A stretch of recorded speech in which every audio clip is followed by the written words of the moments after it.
ગણપતિ બાપ્પા મોરિયા. પંઢરપુર પાસે ચિંચવડ નામના ગામમાં એક મોરિયા ગોસ્વામી કરીને એક સંત રહે. ગણપતિની ખૂબ પૂજા કરે, તેમના ઉપર તેમને ખૂબ આસ્થા. ઘણા જ દૂર એ બધા જ અષ્ટવિનાયક ગણેશજીની યાત્રા કરવા જાય.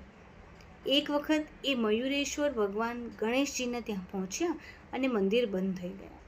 જોર જોરથી એ રડવા લાગ્યા, મને દર્શન ના થયા બાપા, મને દર્શન ના થયા, મને દર્શન ના થયા. આ જોઈને ગણેશજીનું મન પીગળી ગયું. એ દ્વાર ખોલીને બહાર આવ્યા અને કીધું, ભક્ત, હું તારાથી ખૂબ ખુશ થયો છું. મારા નામ સાથે હવેથી તારું નામ પણ જોડાશે.